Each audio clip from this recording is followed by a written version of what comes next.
Muy buenos días. Quiero invitarles para que hagamos la lectura del texto sobre el cual hemos venido desarrollando la serie Este es el Evangelio de Jesucristo. Vamos a leer en esta mañana de los versículos 1 al 5 para mantener la contextualización del pasaje y la referencia que tenemos en medio de esta serie. Romanos capítulo 1, versículos 1 al 5 dice: Pablo, siervo de Jesucristo, llamado a ser apóstol, apartado para el Evangelio de Dios, que él había prometido antes por sus profetas en las Santas Escrituras, acerca de su Hijo, nuestro Señor Jesucristo, que era del linaje de David según la carne, que fue declarado Hijo de Dios con poder según el Espíritu de Santidad por la resurrección de entre los muertos, y por quien recibimos la gracia y el apostolado para la obediencia a la fe en todas las naciones por amor de su nombre.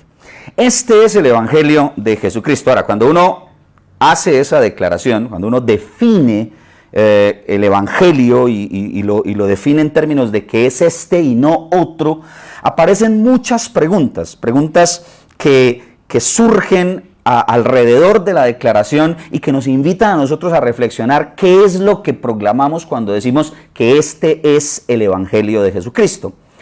La verdad es que el Evangelio de Jesucristo, lo que nosotros reconocemos y entendemos desde la perspectiva de la Escritura, nos invita a entender que tiene un mensaje específico, un mensaje central, que es el cual, sobre el cual nosotros desarrollamos nuestra predicación y todo lo que somos nosotros como pueblo de Dios alrededor de ese mensaje o alrededor de ese Evangelio. Tendríamos que decir sin lugar a dudas que para responder a esa pregunta de cuál es el Evangelio de Jesucristo, de cuál es el mensaje de las buenas nuevas que nosotros estamos llamados a anunciar, tendríamos que ir al centro del mensaje que nosotros predicamos. Entonces hay que afirmar que el Evangelio es la respuesta al principal problema del hombre, y el principal problema del hombre es el pecado. Ya lo definimos en predicaciones anteriores.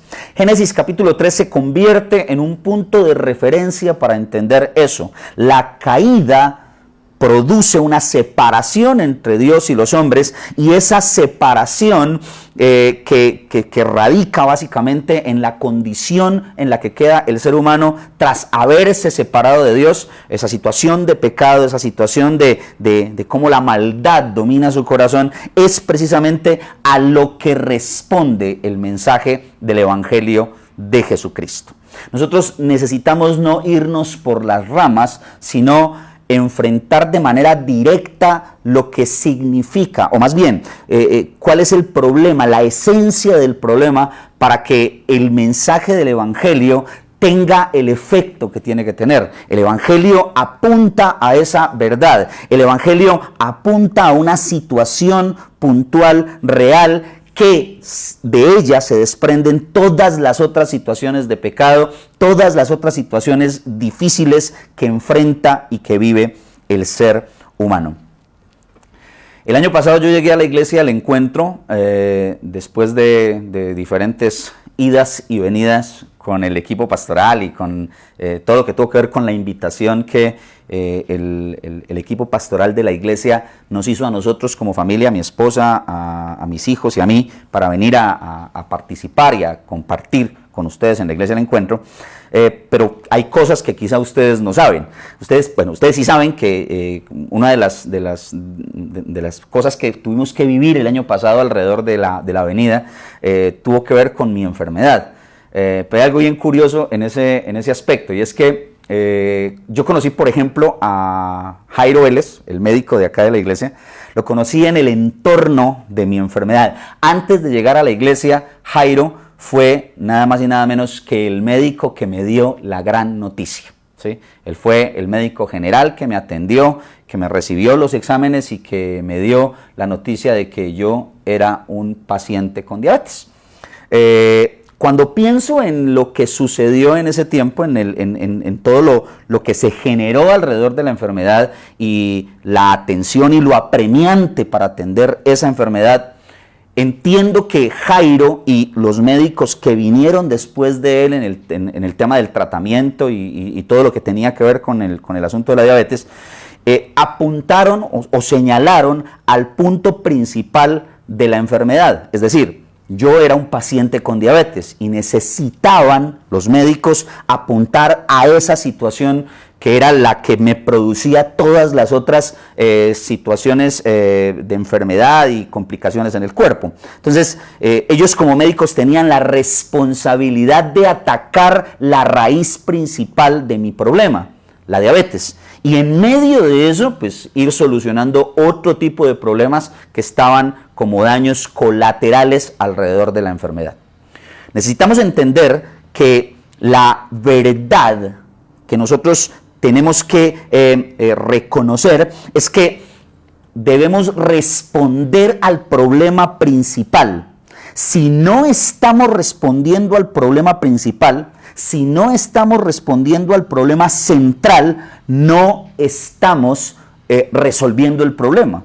Nos podemos quedar en la periferia y nos podemos quedar en las diferentes cosas que están alrededor de la situación. Pero si no se atiende el problema principal, en el caso mío, si no se atendía el problema de la diabetes, todos los otros problemas que eran secundarios y que estaban ahí, no tendrían ningún efecto. O sea, de nada serviría que atacaran otras realidades de salud mías si no se atacaba el problema central. Pasa lo mismo con el tema del Evangelio. Cuando nosotros anunciamos el Evangelio, si no respondemos al problema central del ser humano, si no damos una respuesta a la situación central y principal del ser humano, pues no estamos anunciando el Evangelio, no estamos dando la respuesta que la persona necesita. Tenemos que ser claros en esto. Solo Dios responde al verdadero problema de los seres humanos. El único que tiene la respuesta para la realidad del ser humano, para la condición de pecaminosidad del ser humano, es Dios. El único que puede ofrecer salvación y dar salvación es Dios. Así que el Evangelio parte de esa premisa. Todos los demás problemas del ser humano, todas las demás condiciones que se han generado en la pecaminosidad del ser humano o como resultado del pecado del ser humano, todos esos problemas serán respondidos en la medida en la que nosotros como iglesia respondamos con el Evangelio a esa necesidad apremiante, a ese punto central que tiene el ser humano en su corazón. Así que esto debe desafiarnos a nosotros en lo que tiene que ver con lo que conocemos de Dios, con lo que anunciamos de Dios y con lo que vivimos de Dios. El mensaje del Evangelio es un mensaje que es transversal en la vida del que cree. No es simple y sencillamente un mensaje periférico, no. Ataca de manera puntual la condición del ser humano y al hacerlo se supone que ese ataque a esa condición debería producir vida en todas las otras áreas en las que el pecado ha producido muerte en el corazón, en la vida de los seres humanos. Dicho esto, y con relación al tema de este es el Evangelio de Jesucristo, necesitamos empezar a pensar en el tema de qué es lo que nosotros anunciamos, cuál es el anuncio que nosotros presentamos. Y pensando en esa proposición, en esa pregunta, quiero invitarles para que vayan conmigo a Mateo capítulo 28. Vamos a hacer una lectura de los versículos 16 al 20 y allí encontraremos la base para el anuncio, lo que Jesús llama a sus discípulos, la manera en la que Jesús llama a sus discípulos a anunciar el Evangelio de Jesucristo. Mateo capítulo 28 y leemos desde los versículos 16 al 20. Pero los 11 discípulos se fueron a Galilea, al monte donde Jesús les había ordenado. Y cuando le vieron, le adoraron, pero algunos dudaban. Aquí tenemos una especie de introducción a la misión.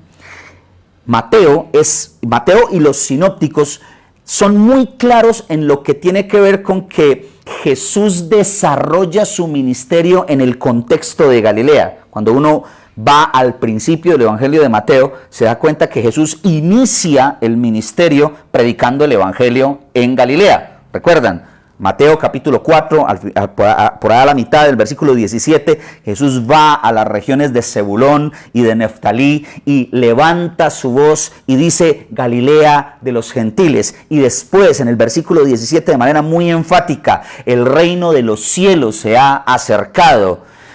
Arrepiéntanse y crean en el Evangelio. Esa es la proclamación del mensaje del Evangelio. El desarrollo del ministerio se va a dar en Galilea y llega un momento en el que Jesús le dice a los discípulos que después de la resurrección se encontrarían en Galilea. Ese es el anuncio que llevan las mujeres que se encuentran con el Jesús resucitado. Él les dice a ellas, díganle a los discípulos que nos vemos en Galilea. Acá es el cumplimiento de eso que Jesús les había proyectado. Veámonos en Galilea. Desde Galilea arranca el proceso de predicación hacia los gentiles y hacia el mundo. No solamente en el entorno, en el marco judío. Aquí desaparece del marco la Jerusalén física y comienza todo el proyecto de predicación del Evangelio a todas las naciones. Y Jesús se acercó y les habló diciendo, es lo que continúa diciendo el versículo 18, toda potestad me es dada en el cielo y en la tierra. Por tanto, id y haced discípulos a todas las naciones, bautizándolos en el nombre del Padre y del Hijo y del Espíritu Santo, enseñándoles que guarden todas las cosas que yo os he mandado. Y he aquí, yo estoy con vosotros todos los días hasta el fin del mundo. Amén. Ese es el desarrollo, lo que Jesús plantea en cuanto al tema de la misión. Entonces, cuando nosotros empezamos a pensar en la evaluación de lo que nosotros proclamamos, necesitamos venir y observar este tipo de mensajes centrados en el Evangelio que invitan, que llaman a la iglesia a la proclamación del mensaje del Evangelio. Esto nos llama a nosotros, esto nos invita a nosotros a observar el llamado del Señor. En esta mañana vamos a observar 3 verdades esenciales que caracterizan el anuncio del Evangelio. 3 verdades esenciales, 3 verdades necesarias, centrales, fundamentales, que la iglesia debe tener presente en el anuncio del mensaje del Evangelio.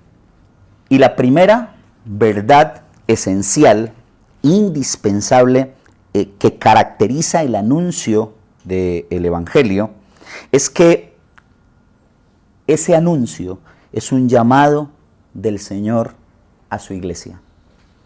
Es un llamado del Señor a su iglesia. El anuncio del Evangelio no es un invento de la iglesia. No es que la iglesia en algún momento dijo, necesitamos ir a contar esto. No. El anuncio del Evangelio fue delegado por el Señor al cuerpo, a la iglesia, en cabeza de los discípulos que recibieron de manera directa este mensaje, este llamado, y que se fue diseminando en el paso de la historia de la iglesia, o con el paso de la historia de la iglesia. Hechos nos va a mostrar el desafío que ellos como discípulos, como apóstoles y discípulos, asumieron para llevar ese mensaje del Evangelio a otros y que esos otros también fueran y lo llevaran al resto del mundo. Dios es quien comisiona a sus discípulos, es el mismo Dios en la persona de Jesús quien le da la comisión a los discípulos, quien los llama a ellos para que proclamen, para que anuncien, para que hablen de las buenas nuevas del Evangelio de Jesucristo. La misión de anunciar las buenas nuevas no nace en el proyecto humano, no nace en la mente de los seres humanos, nace en el corazón de Dios. Es Dios el que se caracteriza por ser el Dios de la misión. Es Él el que va en busca de los perdidos. Recuerden que en algunas de las predicaciones anteriores definimos que precisamente toda la Escritura habla de evangelio, porque toda la Escritura nos demuestra o nos muestra a Dios yendo a buscar, yendo al encuentro de los pecadores, llamando a pecadores al encuentro con Él, al arrepentimiento y a tener una nueva vida. Cuando uno hace todo el recorrido de la Escritura, tendría que entender eso. Abraham es llamado de manera muy puntual a que sea el padre de la fe, y Dios le dice de manera muy clara a Abraham: en ti serán benditas todas las familias de la tierra. El proyecto misional nace en la mente de Dios, nace en el corazón de Dios. Por eso Jesús le dice a los discípulos: toda potestad me es dada en el cielo y en la tierra, por lo tanto, id. Es un llamado de Jesús a sus discípulos basado en la autoridad que Él mismo tiene como Hijo de Dios resucitado, y que imprime en el corazón de la iglesia, imprime en el corazón de los discípulos y los llama a que proclamen esa verdad. El Señor puso su autoridad al servicio de la misión para que la iglesia anuncie su gloria, para que los discípulos asuman el desafío de ir y contar las buenas nuevas de salvación. Romanos capítulo 1, versículo 5, nos da una pauta bien interesante en el desarrollo de ese pensamiento. Cuando Pablo dice: y por quien recibimos la gracia y el apostolado, Pablo está haciendo una conexión de aquel Hijo de Dios que fue resucitado con poder por el Espíritu Santo, de aquel en quien descansa la salvación en términos de la ejecución de la salvación en la cruz del Calvario, y quien da la gracia, quien da el don para ministrar, para llevar a cabo la misión de anunciar las buenas nuevas. Aquí el término apostolado que asume Pablo en sí mismo, y que desde el versículo 1, cuando dice: Pablo, siervo de Jesucristo, llamado a ser apóstol y apartado para el evangelio de Dios, define que su función es la función de anunciar las buenas nuevas. Acá lo que nos demuestra Pablo es que él ha recibido el don, como dicen algunas versiones, el privilegio del apostolado. Él ha llamado a Pablo para que vaya y anuncie las buenas nuevas. Esa verdad tiene que quedar en nuestro corazón, porque el llamado no es solamente para los apóstoles, el llamado no es solamente para Pablo. El llamado invita a la iglesia por generaciones al anuncio del mensaje del evangelio. Él nos ha salvado y nos llama a que anunciemos salvación.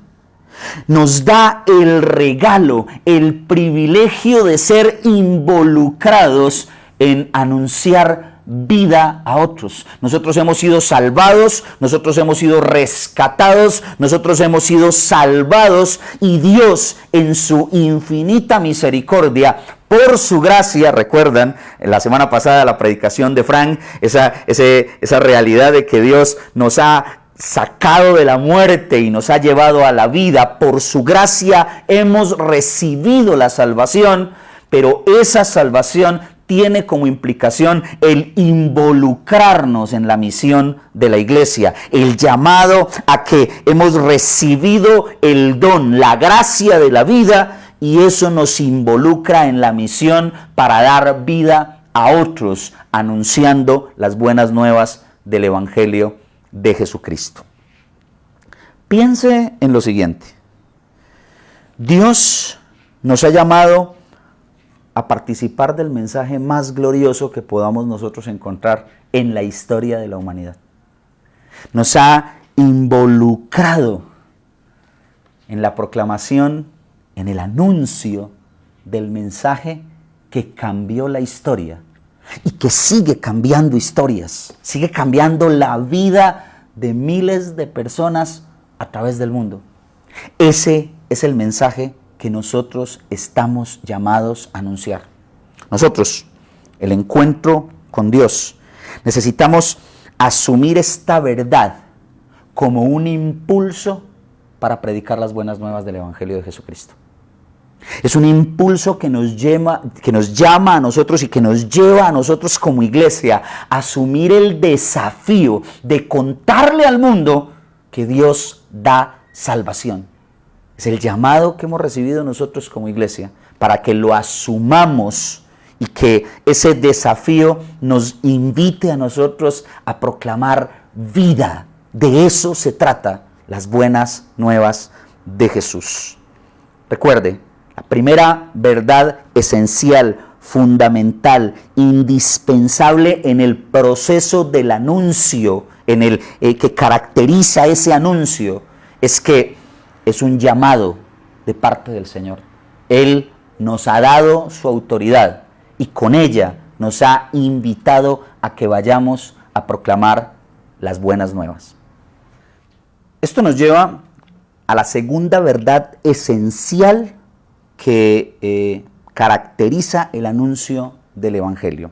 Si por un lado tenemos que entender que es un llamado del Señor, en segunda medida tenemos que entender como verdad esencial que no anunciamos una religión, hacemos discípulos para Cristo. Mira lo que dicen los versículos 19b en adelante. Por tanto, id, dice el versículo 19, y haced discípulos a todas las naciones, bautizándolos en el nombre del Padre, del Hijo y del Espíritu Santo. Y aquí aparece una vez más la Trinidad que marca la identidad con el Dios que se revela en toda la Escritura, enseñándoles que guarden todas las cosas que os he mandado. ¿Sí? Entonces aquí Jesús está dando el contenido de la misión. Cuando nosotros anunciamos el Evangelio, anunciamos vida. Por eso el llamado no consiste en llamar personas a una nueva religión, a que se conviertan a una estructura religiosa. Recordemos lo que dice el versículo 5 del capítulo 1 de la carta a los Romanos. Todo ese apostolado a las naciones tiene como implicación llevar a las personas a la obediencia de la fe. En términos más prácticos, ese tema de obediencia de la fe por amor del nombre de Dios, del nombre de Jesús, ese tema de obediencia de la fe está relacionado con una respuesta de fe a Dios, con un tema de identidad en la persona de Jesús. Así que cuando nosotros anunciamos el Evangelio, nosotros tenemos que entender en qué consiste el mensaje del Evangelio, cómo funciona el tema del discipulado, no solamente desde una perspectiva de estructura religiosa, sino desde lo que hace nuevos discípulos para Cristo. Entonces, primeramente consiste en discipular, ¿sí? ¿Recuerdan las palabras de Jesús en Juan 17:3? Esta es la vida eterna, que te conozcan a ti, el único Dios verdadero, y a Jesucristo a quien has enviado. Entonces el proyecto de anunciar las buenas nuevas de Jesús tiene como implicación traer personas a los pies de Cristo para que sean sus discípulos, y de ahí nos llama al tema de la identidad, a tener una identidad con Él, con el Dios Trino. Por eso se habla del bautismo, en donde nosotros cuando pasamos a las aguas bautismales y cuando invitamos a las personas a que pasen a las aguas bautismales, es porque las personas están teniendo una identidad con ese Dios en el que están creyendo. Es una confesión de fe en donde la persona está reconociendo que su vida ha sido impactada por la verdad de Dios, que Dios es su Señor y que va a vivir en esa dinámica de dependencia de Él. El bautismo no es que una persona se eche agua en la cabeza. El símbolo del bautismo está relacionado con la purificación, con la presencia viva del Espíritu Santo en la vida, en el corazón de la persona que ha creído de manera concreta en la persona de Jesús y que le ha entregado toda su vida a Él. Por eso el proyecto implica el hacer discípulos llevándolos a ser bautizados. Pero también, si nosotros entendemos lo que sigue diciendo el versículo 20, enseñándoles que guarden todas las cosas que os he mandado, se demuestra todo un proceso formativo en el que las personas conocen plenamente a Jesús. ¿Quién es? ¿Qué hizo? ¿Qué ofrece? ¿qué sigue haciendo en la vida del que cree? Si nosotros entendemos la dinámica que que Jesús en el Evangelio de Mateo está presentando, esto nos muestra una doble vía en el carácter evangelizador. Aquí la iglesia juega un papel sumamente importante. La iglesia entra en ese proyecto, el que es discípulo entra en el proyecto para discipular, pero ambos, el discipulador y el discípulo, están en la misma dirección en la que Dios los está transformando. Es doble vía en el sentido de que se hacen nuevos discípulos, se proclama el mensaje del Evangelio y se hacen nuevos discípulos que involucra también a los discípulos de Cristo que lo están proclamando y que muestran cómo su vida ha sido transformada en ese proyecto. Anunciamos y vivimos la salvación, anunciamos y vivimos el Evangelio. Esto demuestra la importancia de la iglesia local. Demuestra el valor tan grande que tiene la iglesia como cuerpo para acoger tanto a los discípulos, aquellos que hemos creído en Jesús, como a los nuevos discípulos, aquellos que llegan, aquellos a los que se les está proclamando el mensaje de salvación y que llegan como personas nuevas a conocer esa verdad y a identificarse con esa verdad. El proceso de hacer discípulos involucra en su totalidad a la iglesia local. Por eso el tema de ir, de hacer discípulos, de bautizar y de formarlos, enseñarles, es todo un proceso que se vive dentro del marco de la comunidad eclesial. Esa comunidad que se identifica con el otro, esa comunidad que camina con el otro, esa comunidad que forma, que vive, esa comunidad que se duele con el que está triste y que celebra y se goza con el que está alegre. Esa comunidad que tiende la mano al necesitado. Esa comunidad que demuestra que el mensaje del Evangelio es mucho más que una proclamación. Es vida materializada en el desarrollo y en la construcción de la iglesia. Nosotros no podemos hacer una caricatura del Evangelio. A veces hemos entendido, y esto no estoy hablando del encuentro, hablo de la iglesia en términos generales. Hemos entendido el mensaje del Evangelio desde una perspectiva muy religiosa. Hemos vuelto religión el llamado a hacer discípulos. Este testimonio que les voy a contar es un testimonio real, pero por efectos obviamente del contexto en el que estamos. No es una persona de la comunidad, pero voy a guardar el nombre de la persona, ¿sí? Voy a denominar a la protagonista de esta historia, de esta narración, que es una vida real, es una situación de la vida real. La voy a denominar Doña Carlota, ¿sí? Doña Carlota es una evangélica, amiga de alguien que yo conozco. Una mujer que desde su perspectiva religiosa necesita proclamar el mensaje del Evangelio en el que ella ha creído y es lo que hace constantemente. Pero doña Carlota tiene un problema, tiene una visión de que el mensaje del Evangelio que proclama está enmarcado en su estructura religiosa. Doña Carlota hizo aburrir al señor de los buñuelos de la esquina de su casa.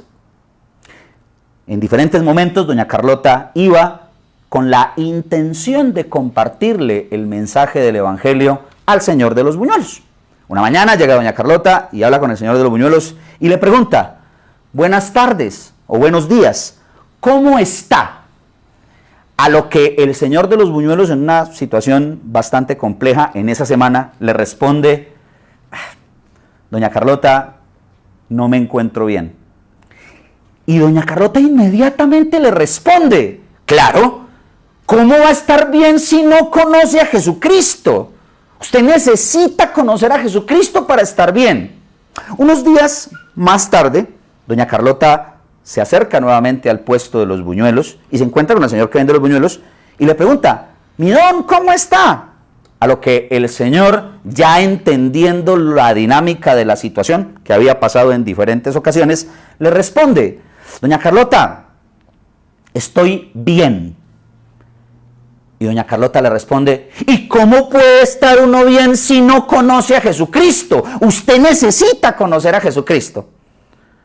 Días más tarde, doña Carlota regresa al puesto de los buñuelos y le hace la misma pregunta al señor de los buñuelos. Señor, ¿cómo está? A lo que el señor de los buñuelos, sin saber qué responder, le dice, pues más o menos. Y doña Carlota le contesta, claro, tiene que estar más o menos, porque si uno no está con Jesucristo, no puede estar bien. Entonces, se ha hecho una caricatura de lo que significa la predicación del mensaje. Hemos vuelto la predicación del mensaje entregar un tratado. O hemos vuelto la predicación del mensaje condenar al mundo. Cuando la predicación del mensaje o el anuncio del mensaje no tiene que ver con que condenemos al mundo, tiene que ver con el anuncio de la salvación. Es aquí donde nosotros como iglesia necesitamos materializar la verdad del evangelio y vivir esa verdad, invitar a las personas a que conozcan al que da vida. Claro, el llamado al arrepentimiento está ahí. La invitación a que reconozca su condición de condenación está ahí, pero el centro del mensaje no es la condenación, sino la salvación. Recuerda lo que dice Juan capítulo 3, versículo 17, después del famoso 3:16 que es tan conocido. En el 17 dice, porque Jesús no vino al mundo, porque Él no ha venido al mundo para condenar al mundo, sino para salvarlo. Jesús vino para ofrecer salvación. La dinámica de la predicación del evangelio nos debe llevar a entender eso. Ahora, aquí hay que tener un cuidado muy profundo para no caer en extremos. Un extremo es doña Carlota, ¿sí? El otro extremo es caer en una predicación que confunde la misión con asistencialismo. Y la verdad es que el anuncio del evangelio, la misión de predicar el mensaje del evangelio no tiene nada que ver con el asistencialismo. Ustedes saben que yo trabajé por 14 años en un contexto bastante complejo. En la iglesia, en el norte de la ciudad, en un contexto sumamente difícil, cargado de situaciones complicadas, de muchísima necesidad. Y uno de los elementos en los que la iglesia enfatizó su labor de predicación del evangelio fue precisamente la ayuda con componente social, el acercarnos a las necesidades sentidas de la comunidad. Hicimos brigadas, cada diciembre hacíamos un evento en el que invitábamos a los niños del barrio, recogíamos regalos para 300 y un poquito más de niños. En fin, tratamos de atender esas necesidades apremiantes de la comunidad. Pero una de las cosas que nosotros identificamos en ese proceso es que muchas veces la gente se quiere quedar con la asistencia de la necesidad física y no atender en su corazón la asistencia de la necesidad principal. ¿Recuerdan lo que planteábamos desde el principio? Que el evangelio debe apuntar a la necesidad principal del ser humano. Ahora, esto es muy importante. El anuncio del evangelio no es un trueque. Es nuestra preocupación por dar respuesta a la necesidad central que tiene el ser humano, su realidad de pecado. Entonces aquí no es un trueque de que yo te predico el evangelio, pero entonces tú tienes que creer. Y yo te doy cosas para que tú tengas que creer. No, no se trata de eso. Evidentemente, en medio de la asistencia al necesitado, la iglesia debe entender que muchas veces muchas personas no abrirán su corazón para conocer a Dios. Se me viene a la mente Juan capítulo 6, cuando Jesús alimenta a una cantidad de personas, alrededor de unas 5,000 personas. Jesús los alimenta y ellos se quedan con eso. Cuando Jesús se va y pasa al otro lado, ellos van y lo buscan y Jesús los confronta diciéndoles, ustedes están interesados en lo que yo les puedo dar. Ustedes están interesados en lo que les di pan, les di de comer y eso es lo que están buscando. Pero no están buscando lo más importante. No han entendido la señal que está detrás de. Creo que ese es el elemento que nosotros como iglesia tenemos que tener presente para no caer en el extremo del asistencialismo.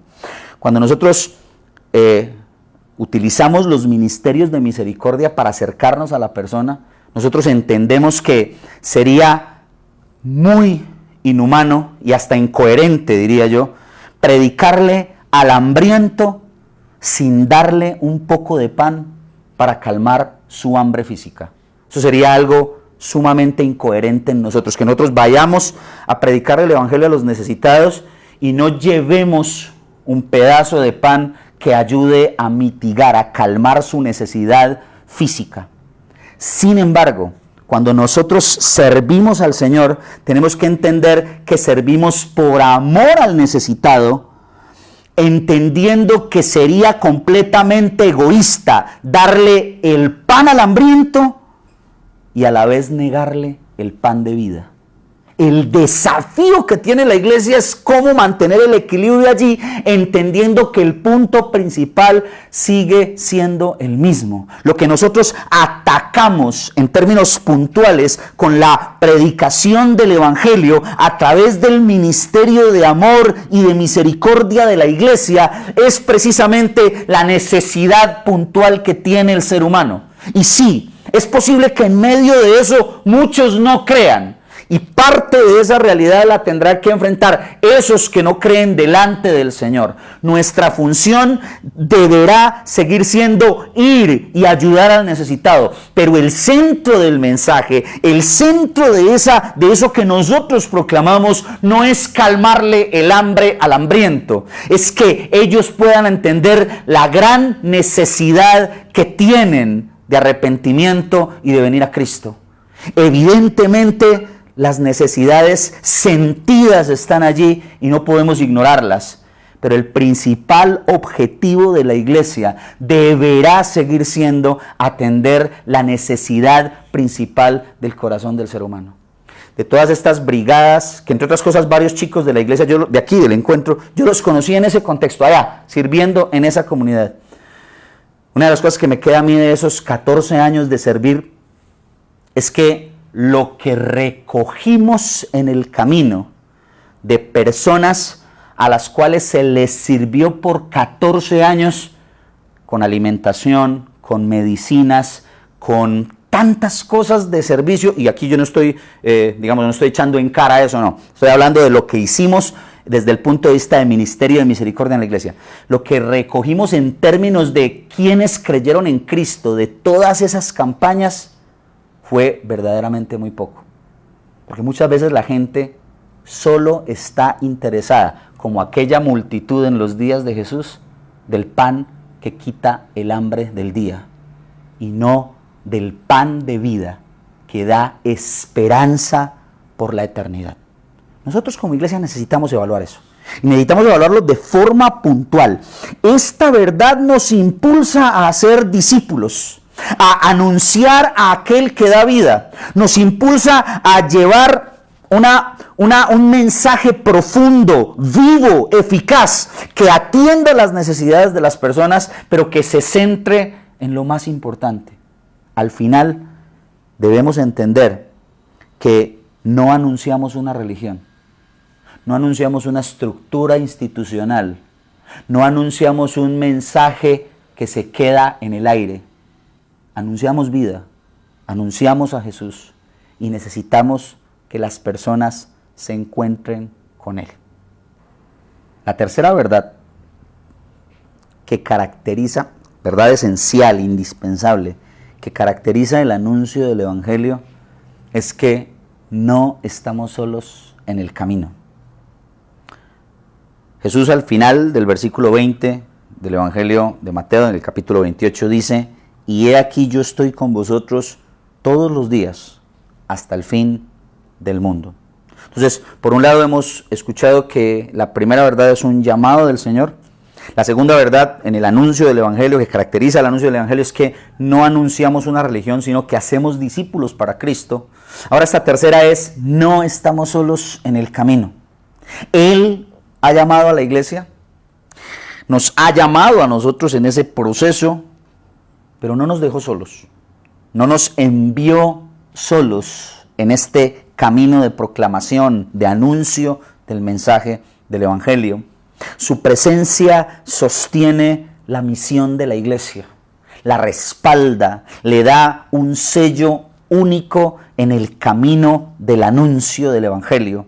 No se trata de nuestro esfuerzo, no se trata de nuestras capacidades. Lo que asegura el cumplimiento de la misión, el anuncio del Evangelio, es el respaldo de su presencia viva en medio de nosotros. Lo que hace que nosotros podamos anunciar el mensaje del Evangelio. Y como dice el libro de los Hechos, que sean añadidas personas todo el tiempo tras el anuncio de ese mensaje, es que Él, Jesucristo, por su Espíritu, está en medio de nosotros.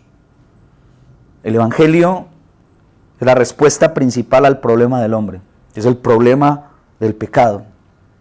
Y tendríamos que entender que todas las realidades que están alrededor del pecado, todas las cosas que se producen por causa del pecado, son resultado de esa verdad, del hecho de que el hombre está sometido a la debilidad de su corazón por el pecado que está en medio de su corazón. Así que cualquier otra realidad, indiferencia ante las necesidades de los demás, falta de amor, ruptura de relaciones, egoísmo, políticas guerreristas y consumistas, malos deseos, orgullo, problemas morales y, en términos generales, cualquier tipo de realidad pecaminosa tiene como centro la caída en Génesis 3. Eso produce todas las consecuencias, todas las realidades de pecado. Cuando hoy hablamos de indiferencia, que es uno de los pecados más característicos de este mundo y lastimosamente muchas veces de la iglesia, tenemos que entender que la indiferencia es fruto del pecado. Entonces, cuando anunciamos el mensaje de Jesucristo, lo que tratamos de hacer es cómo entendemos la respuesta del mensaje de Dios, del anuncio de ese evangelio, en términos de cómo soluciona ese problema. Todo eso es sinónimo de ruptura. La voz de Dios que nos produce temor, que nos produce vergüenza, que nos tiene separados de su verdad. Así que el proyecto del Evangelio es precisamente Dios acercándose.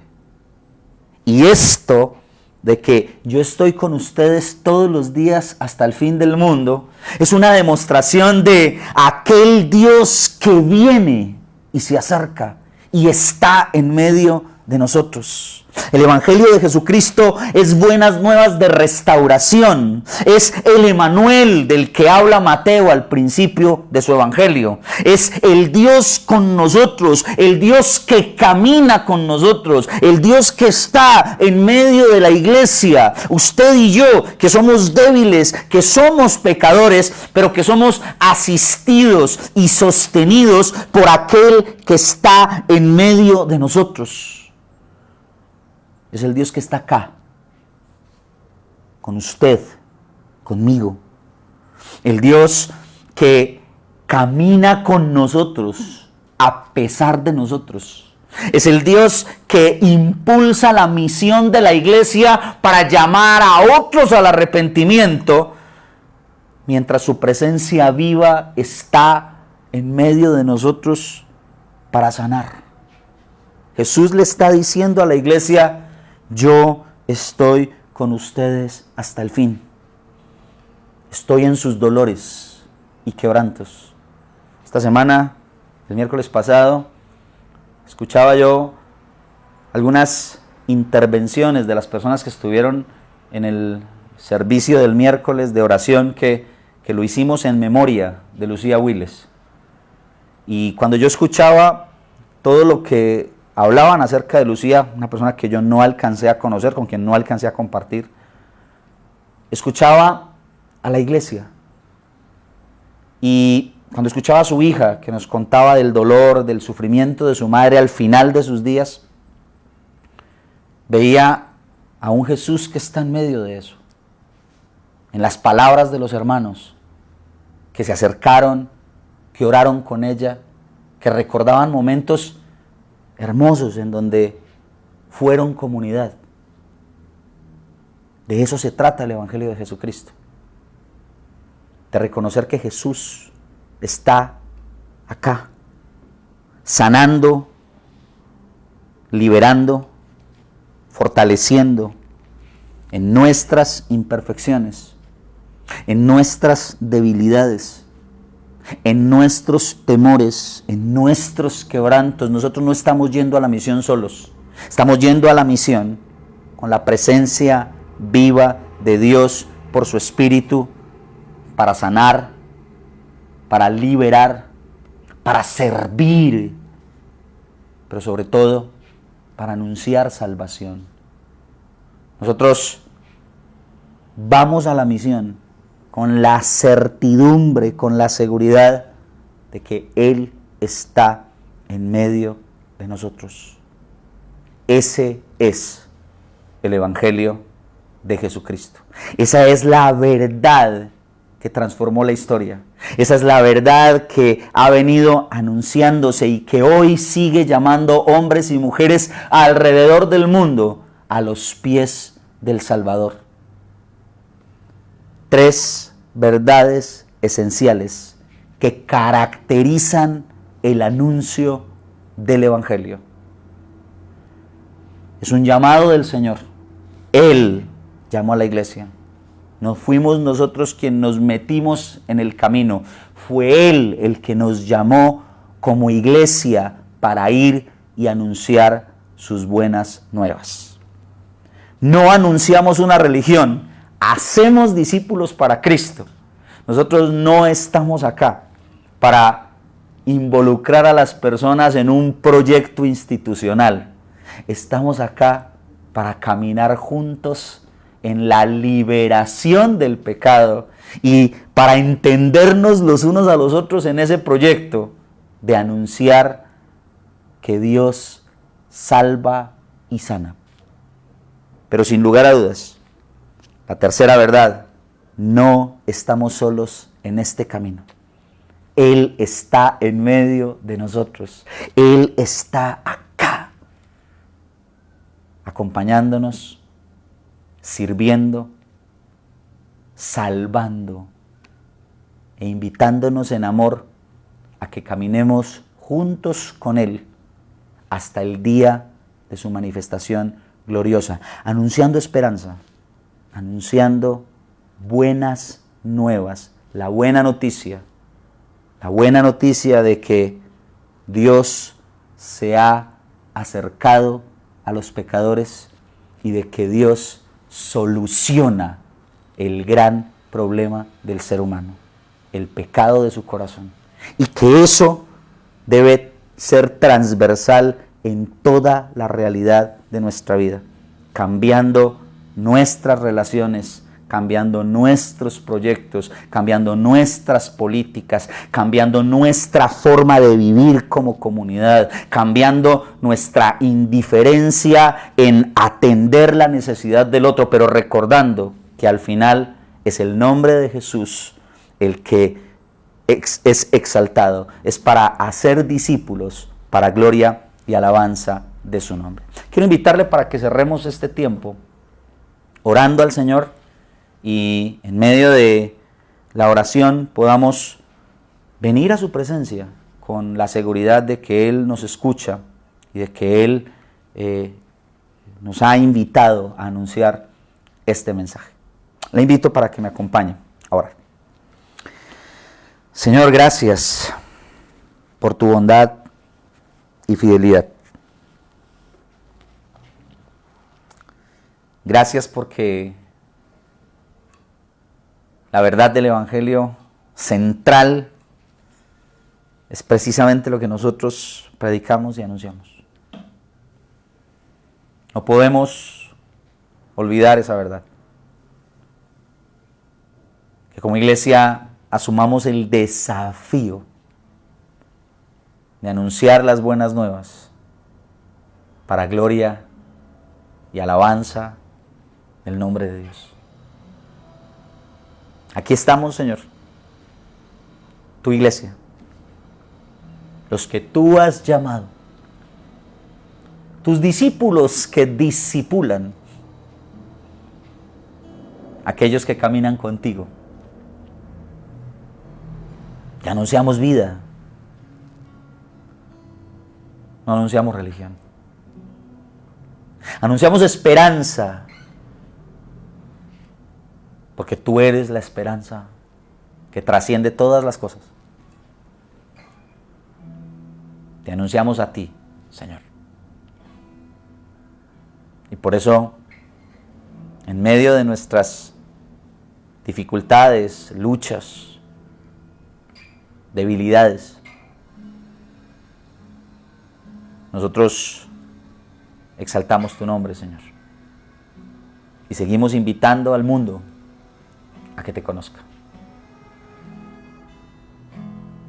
No somos una comunidad de personas perfectas. Somos los llamados por ti. Somos tus discípulos. Somos los que caminamos contigo. Y anunciamos tu verdad al mundo.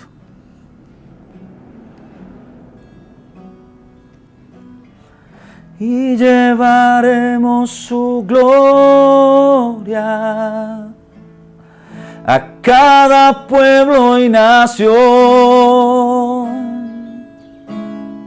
trayéndoles esperanza y nuevas de salvación. Y su amor nos impulsa, no nos podemos callar. Anunciaremos al mundo de su amor y verdad.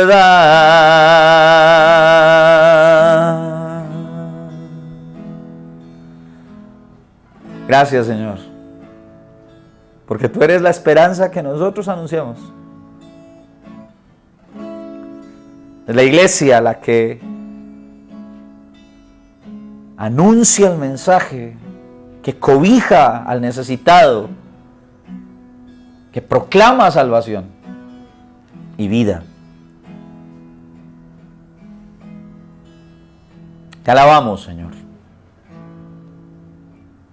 Te rogamos que sigas sosteniendo la misión de la iglesia. Sabemos que lo harás. Que nos invites cada día a anunciar tu verdad al mundo que nos rodea. Oramos en el nombre de Jesucristo. Recuerde que en un instante viene el encuentro Kids. Por favor, quédese y comparta ese espacio con los más pequeñitos de la iglesia para que sigamos anunciando las buenas nuevas de salvación. Y mientras esperamos la manifestación gloriosa de Cristo, terminamos como cada domingo con el clamor en nuestro corazón, diciendo juntos: Maranata.